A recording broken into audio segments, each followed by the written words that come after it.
को मेरा नमस्कार।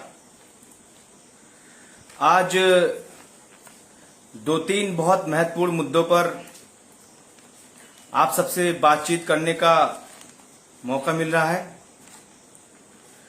चूंकि वर्तमान में आदित्यनाथ जी की सरकार को उनके कार्यकाल का 5 साल पूरा होने वाला है और इन 5 सालों में हम सबको वो वाकया कतई नहीं भूलना है कि जब 2017 का उत्तर प्रदेश में चुनाव होने वाला था और उस चुनाव के दौरान आदित्यनाथ जी और पूरी की पूरी भारतीय जनता पार्टी पूरे उत्तर प्रदेश में हमसे और उत्तर प्रदेश के तमाम गांवों में घूम घूमकर उत्तर प्रदेश के नौजवानों से डबल इंजन सरकार बनाने के नाम पर वोट लिया जा रहा था। हम लोगों से ये कहा जा रहा था, प्रदेश के नौजवानों से ये कहा जा रहा था कि आप उत्तर प्रदेश में डबल इंजन की सरकार बनाइए तो आप नौजवानों का भला होगा। 13 लाख नौकरियां हर साल देने का इस सरकार का दावा था।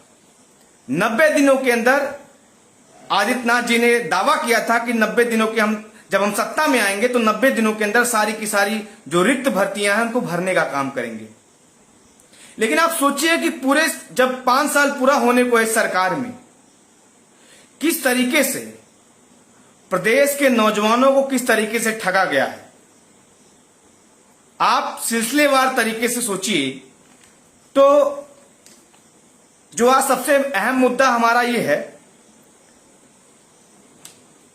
पूरे प्रदेश में 60 से 70 लाख नौजवान ऐसा है जो तमाम भर्तियों की तैयारी करता है, अपने गांव से दूर जाके तैयारी करता है।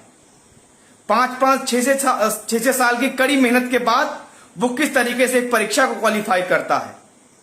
लेकिन उस सबसे परे ये सरकार किस तरीके से नौजवान विरोधी एक अपना जो काम कर रही है, सरकार की निरंकुशता आप देखिए। और उसके बाद क्या होता है कि आज भी आदित्यनाथ जी का एक बयान आया कि दिसंबर 2021 तक, यानी इसी साल के दिसंबर तक 1 लाख और नई नौकरियां हम देने जा रहे हैं।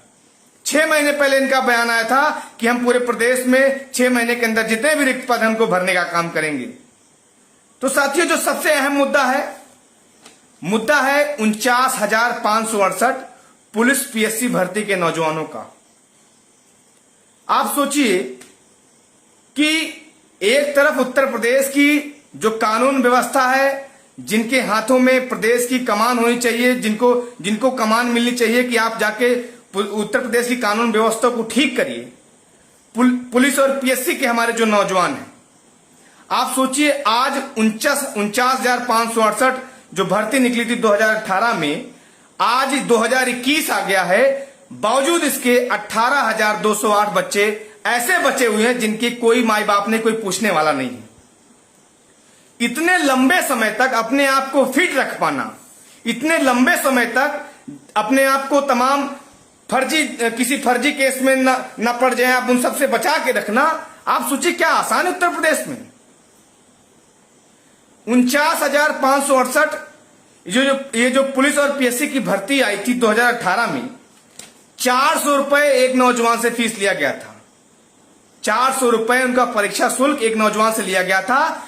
23 लाख से ज्यादा नौजवानों ने इसमें आवेदन किया था। अब आप सोचिए कि 400 रुपए गुणे 23 लाख आप कर दीजिए तो आप सोचिए कितना ज्यादा मोटा पैसा सरकार के खाते में जाता है एक भर्ती के नाम पे। लेकिन 18 से 21 हो गया, यानी ये पूरा का पूरा इनका कार्यकाल खत्म होने को हो गया। अभी भी 18,000 बच्चे ऐसे हैं जो अपने मेडिकल के लिए, अपने ट्रेनिंग के लिए सरकार से गुहार लगा रहे हैं। और ये तब हो पाया जब पिछले 1 साल से हम लोग लगातार आवाज उठा रहे हैं, लगातार 1 साल से आवाज उठा रहे हैं। सरकार तो ये कहते थे कि हम भाई सिर्फ 14,000 लोग को ही भेज पाएंगे ट्रेनिंग पे, उससे ज्यादा हमारे बस की बात नहीं है। लेकिन अभी सिविल वालों को भी कुछ इन्होंने भेजने का काम किया है। अब आप सोचिए क्या इन बच्चों का भविष्य क्या हो सकता है, इन कैंडिडेट का क्या भविष्य हो सकता है। आपका जो बोर्ड है, भर्ती बोर्ड है, वो बिल्कुल से एकदम निरंकुश हो चुका है। जब उसके पास क्षमता है कि एक बार में 33,000 34,000 लोगों को ट्रेनिंग दे सकता है, तो फिर इस तरीके से उत्तर प्रदेश के नौजवानों को क्यों आप बरगला रहे हैं, क्यों आप उनके जीवन के साथ खिलवाड़ कर रहे हैं। 5 साल 6 साल अपने घर से दूर रहते, कोई कितना गरीब परिवार से बच्चा है उसका आकलन है आप लोगों को? कितनी बार बोला गया, कितनी बार नौजवानों ने आवेदन दिया, लाठियां खाई, लेकिन सरकार है कि उसके कान पे रुई तक नहीं रेंगती। दूसरा मुद्दा जो है, उत्तर प्रदेश में आदित्यनाथ जी की सरकार के ठीक 6 महीने पहले एक उत्तर प्रदेश में दरोगा भर्ती आई थी 2016 में। 2016 में उत्तर प्रदेश में दरोगा भर्ती आती है 3307 पदों के लिए, और उस पूरी भर्ती का जो पूरी भर्ती कवर की जाती है वो इस कार्यकाल में, यानी उत्तर प्रदेश में आदित्यनाथ जी की सरकार में उस पूरी भर्ती को उस पर काम होता है। कुल 6.5 लाख नौजवानों ने आवेदन किया 3307 पदों के लिए, और 400 रुपए के हिसाब से उनसे फॉर्म शुल्क लिया गया, परीक्षा आवेदन शुल्क लिया गया, सिर्फ 400 रुपए। लगभग 200 करोड़ रुपए सरकार के खाते में गए हैं। यानी जो भर्ती बोर्ड है इनके खाते में, सरकार के खाते में 200 करोड़ के आसपास रुपए गए। लेकिन आप सोचिए क्या हुआ, 6.5 लाख बच्चों में से इनको महज लगभग 2,500 के आसपास बच्चे, 2486-87 बच्चे कैंडिडेट ये फाइल करते हैं, जबकि पद थे उसमें 3307 पद थे, लेकिन इन्होंने निकाला कितने लोगों को? मात्र 2486-87 लोगों को। मतलब 6.5 लाख में इनको पूरे बच्चे भी नहीं मिले, 3307 बच्चे नहीं मिले। चलिए अलग बात है। 2017 में परीक्षा होती है, 2018 में इनका फिजिकल होता है। जून 2019 से जून 2020 के दौरान, यानी 1 साल में कड़ी ट्रेनिंग करके ये बच्चे पास आउट होते हैं। 1 साल इनकी कड़ी ट्रेनिंग होती है, और इस ट्रेनिंग में, इस भर्ती में बहुत सारे ऐसे नौजवान थे जो बीएसएफ में थे, तमाम और नौकरी कर रहे थे। उन्होंने जो उनको एक तरीके से जुर्माना देना होता है, अगर कोई नौकरी स्विच करते हैं तो 4-5 लाख रुपए जुर्माना भी उनको शायद देना होता है, उसको भी उन्होंने छोड़ के इस भर्ती में वो शामिल हुए थे, और उसमें उनका सिलेक्शन हुआ था 3307 पदों के लिए। लेकिन होता क्या है, जब पूरी ट्रेनिंग पूरी होती है, और उस ट्रेनिंग के दौरान आपको याद होगा उस 1 साल के दौरान उनकी ड्यूटी लगाई जाती है सीएए, एनआरसी, मुहर्रम, होली, दीपावली और राम जन्मभूमि का जब ये मामला, जब आदेश आ रहा था, उस दौरान उनको उनकी ड्यूटी भी लगाई जाती है। और आपको मालूम है, आप जान के हैरान हो जाएंगे कि 1 साल की ड्यूटी के दौरान उनको महज 3500 रुपए उनको भत्ता दिया जाता है, 3500 रुपए। जबकि ये प्रावधान है कि अगर जो हमारे एएसआई भर्ती के नौजवान हैं, उनको ड्यूटी के दौरान उनकी जो तनख्वाह होती है, जो भी तनख्वाह उनकी होती है 40-42 हजार रुपए, उनको वो देना चाहिए, लेकिन उनको मिलता है मात्र 3,500 रुपए। जबकि हर बच्चे का हर महीना 6-7 हजार रुपए उसका खाने में खर्चा हो जाता था। 1 साल उसने कड़ी मेहनत करके ट्रेनिंग पूरी की, और 1 साल से अपने घर पे बैठा हुआ है, ना सरकार सुनने वाली है, और मामला इस समय कोर्ट में फंसा हुआ है। 2020 से जून से 2021 जून आ गया, 1 साल हो गया। योगी आदित्यनाथ सरकार के जो सरकारी वकील हैं, जिनको जिम्मेदारी मिली है कि इस मामले को जल्द से जल्द रफा दफा करें, नौजवानों को न्याय मिल सके, उनके कान में रुई तक नहीं रेंग रही, उनके कान में रुई पड़ी हुई, उनको समझ में नहीं आ रहा है। कोई अर्जेंसी लेटर आज तक नहीं लिखा गया कोर्ट में कि इस मामले को जल्द से जल्द निपटारा किया जाए। और लिखेंगे कैसे जब सरकार ही नौजवान विरोधी हो? तो मुद्दा कितनी बार उठाया जाए, वो नौजवान कितनी बार ज्ञापन दे? आज एक खबर 2 दिन पहले मैंने पढ़ी। आप सोचिए कि नौजवान मजबूर हो गया इस समय।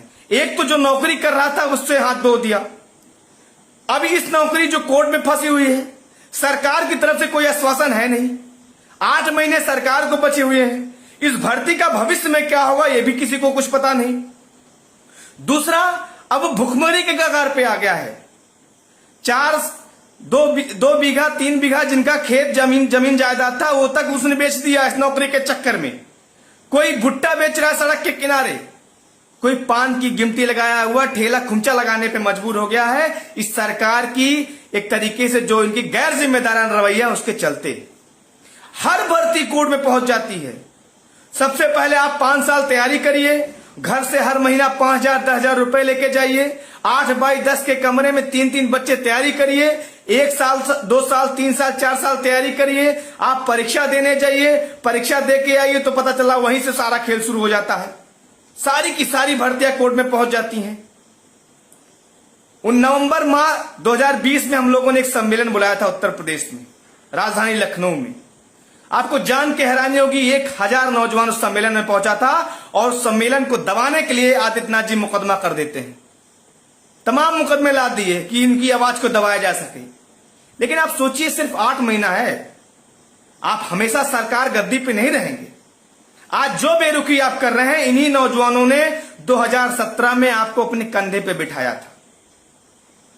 2017 में आपको कंधे पे बिठाया था इन लड़कों ने, तब आप आज सत्ता के शिखर पर पहुंचे हैं। न नरेंद्र मोदी जी सुनने वाले हैं, न उत्तर प्रदेश में योगी आदित्यनाथ जी सुनने वाले हैं। और इस समय बहस छिड़ी हुई उत्तर प्रदेश की राजनीति में कि तू बड़ा कि मैं बड़ा। यानी आपने जिनके लिए वोट लिया, जिनके दम पे आपने सत्ता पाई, उनको आज आप भूल गए हैं। आज आप अपनी कुर्सी बचाने की दूसरी लड़ाई लड़ रहे हैं।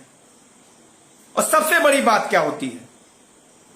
सबसे बड़ी बात यह होती है कि एक तो 2016 की इस भर्ती को अभी तक क्लियर नहीं किया गया। दूसरा, तमाम ऐसे नौजवान थे जो इस भर्ती की तैयारी कर रहे थे कि नई भर्ती भी आएगी तो हम उसमें तैयारी करेंगे, उसमें जो है आवेदन करेंगे। नई भर्ती आ भी गई, लंबी लड़ाई उसकी भी हम लोगों ने लड़ा। 2017 से इस सरकार में कोई दरोगा की भर्ती आई नहीं थी। 9000 पदों के लिए उन्होंने भर्ती भी निकाल दी, 12 लाख नौजवानों से आवेदन भी ले लिया।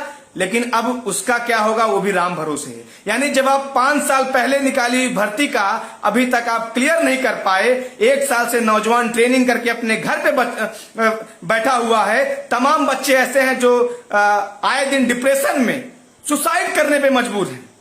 उनको कुछ समझ में नहीं आ रहा कि उनके जीवन के साथ हो क्या रहा है। इतनी निरंकुश सरकार उत्तर प्रदेश में चल रही है। तो उस समय सरकार इतनी गैर लापरवाह हो चुकी है।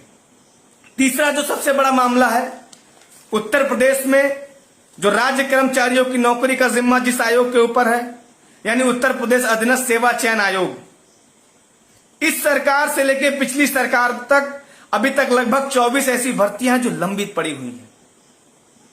और अगर मैं आदित्यनाथ जी की सरकार की बात कर लूं तो 12 भर्तियां इन्होंने निकाली, लगभग 12,000 पदों के लिए। 51 लाख नौजवानों से आवेदन लिया है मात्र 12,000 पदों के लिए। और अगर एक नौजवान ने परीक्षा फॉर्म भरने से लेकर परीक्षा देने तक महज 2,000 रुपए भी खर्चा किया होगा तो 120 करोड़ रुपए सरकार के खाते में जा चुके हैं। सॉरी, 1020 करोड़ रुपए के आसपास। यानी कि एक तरीके से परीक्षा के नाम पे, नौकरी के नाम पे सिर्फ और सिर्फ मोटी धन उगाही हो रही है। सिर्फ उगाही हो रही, धन उगाही। और नौजवानों को क्या देना है, क्या उनकी समस्या है, इसमें कोई सुनने वाला नहीं है। जो जिम्मेदार अधिकारी हैं वो तो इस तरीके से लड़कों को दौड़ाते हैं कि जैसे लगता है कि हम उनकी नौकरी मांगने आए हैं। गन्ना पर्यवेक्षक की बात कर लीजिए, वीडियो ग्राम विकास अधिकारी 2018 की बात कर लीजिए, एग्रीकल्चर टेक्निकल असिस्टेंट के नौजवानों की बात कर लीजिए, जेई के नौजवानों की बात कर लीजिए। जेई के नौजवानों के साथ तो वो हादसा हुआ जो आज तक उत्तर प्रदेश और पूरे देश में कभी नहीं हुआ होगा। 2 बार उनसे आवेदन लिया गया जेई के नौजवानों से, 2016 में, 2018 में 2 बार उनसे आवेदन लिया गया है और आयोग भूल जाता है कि इनकी परीक्षा भी करानी है। ऐसे लोगों के हाथ में उत्तर प्रदेश की सत्ता पहुंची हुई है। मैं आप तमाम लोगों से बातचीत करने के लिए दरअसल आया था। मैं अपनी मोटी मोटी बातें आप लोग के बीच में रख चुका हूं, लेकिन मैं आप तमाम लोगों से सवाल भी लेना चाहता हूं। देखिए, 8 माह का समय बचा हुआ है और पूरे प्रदेश में अब सत्ता परिवर्तन की एक बात उत्तर प्रदेश का नौजवान इस बात को समझता है। लेकिन एक चीज हम लोग सिद्ध करते हैं, ट्विटर ट्रेंड चलाते हैं या कभी कभी आगे तो कहीं ज्ञापन दे दिया। क्या आप बताइए, क्या इन सारी चीजों से हमारा अभी तक भला हो पाया? 1 साल, 1.5 साल, 2 साल से आप सब लोग लड़ाई लड़ रहे हैं। 2-2 साल से आप लोग लड़ाई लड़ रहे हैं, ट्विटर ट्रेंड चला रहे हैं, लेकिन आपका, हमारा, किसी का कोई भला नहीं हो पा रहा है। तो इसके लिए एक बड़ी प्लानिंग अगले 1 हफ्ते में करने जा रहे हैं। आप सबसे मेरी गुजारिश है, जितने भी मेरे नौजवान साथी हैं, आप सबसे मेरी गुजारिश है, किसी भी पॉलिटिकल फायदे को दरकिनार करते हुए, पिछले सत्र में भी माननीय सांसद आदरणीय श्री संजय सिंह जी, जो आम आदमी पार्टी के राज्यसभा के सांसद हैं, उत्तर प्रदेश के प्रभारी हैं, हम लोगों के आह्वान पे आप तमाम नौजवानों के मुद्दों को लेकर हम लोगों ने चिट्ठियां लगाई और कोशिश थी कि राज्यसभा में वो सवाल उठ सके जो आपकी समस्या है। लेकिन चूंकि सरकार केंद्र में भी है, जो डबल इंजन सरकार इनकी चल रही है, तो अगर कोई कंप्लेन उत्तर प्रदेश की राजधानी से होती है तो वहां से उसको किनारे कर दिया जाता है। तो तमाम सवाल जो लगाए गए थे, यूपी SSSC का मामला हो, पुलिस भर्ती और तमाम अन्य भर्तियों का मामला था, तो उसको सवाल से निकाल दिया गया था। लेकिन आप सबको मैं फिर से आश्वस्त करना चाहता हूं कि इस बार चाहे स्पेशल मेंशन करना पड़े या किसी भी तरीके से उत्तर प्रदेश के जो आप तमाम नौजवान साथी हैं विभिन्न भर्तियों को, खास करके 49,568 पुलिस PSC भर्ती, जिसमें हमारे 18,000 नौजवानों की जिंदगी अभी भी उनकी भविष्य उनका अंधकार में फंसा हुआ है। चाहे हमारे जो SI भर्ती के 2016 के नौजवान हैं 3307 पदों के लिए उनकी बात हो, या फिर यूपी SSSC में जो हमारे 12,000 पदों के लिए 51 लाख नौजवान जो वेट कर रहे हैं, जिनके भविष्य का कुछ अता पता नहीं है, उनका मसला हो। एक बार फिर से अभी जो नया सत्र शुरू होगा, मैं माननीय सांसद जी से फिर से गुजारिश करूंगा कि आपके सवाल को पुरजोर तरीके से वहां पे उठाया जाए, आपको न्याय दिलाया जाए। जिस उम्मीद और विश्वास के साथ आपने इस सरकार को चुना था, आपसे सिर्फ एक निवेदन करना चाहता हूं कि अब वो समय आ गया है इसको उखाड़ फेंकने का, और महज एक हफ्ते के अंदर एक बड़ा आंदोलन हम लोग छेड़ने जा रहे हैं उत्तर प्रदेश में रोजगार को लेकर। आप सबसे गुजारिश ये है कि आप सब अपनी बात को, अपनी मांगों को लेकर उस आंदोलन में, उस कार्यक्रम में शामिल हुई। बहुत जल्द उसकी घोषणा भी होगी।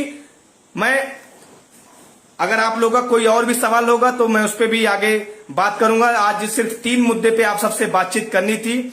सिर्फ मेरा यही कहना है कि किसी पॉलिटिकल फायदे के लिए नहीं, आप अगर अपनी बात रख रहे हैं सरकार के सामने तो आपका वो अधिकार है, लेकिन हम लोग से जो कुछ हो पाता है, चाहे वो प्रेस कॉन्फ्रेंस करनी पड़ती है या कहीं लेटर लिखना पड़ता है या आपके लिए लाठियां खानी पड़ेगी, हम लोग उसके लिए पहले भी करते थे, आगे भी तैयार है। आम आदमी पार्टी हमारी जो पूरी फ्रंटल है आप सबके साथ में है। लेकिन जो ये एक बड़ा आंदोलन हम लोग करने जा रहे हैं, एक बड़ी जो मुहिम छेड़ने जा रहे हैं 1 हफ्ते 10 दिन के अंदर, आप सबसे मेरी गुजारिश है उस सम्मेलन में शामिल होइएगा। महज 7 से 8 माह का समय बचा हुआ। अगर इस सरकार आपकी बात को नहीं सुनती है तो हम लोग इसको जवाब देने का काम करेंगे।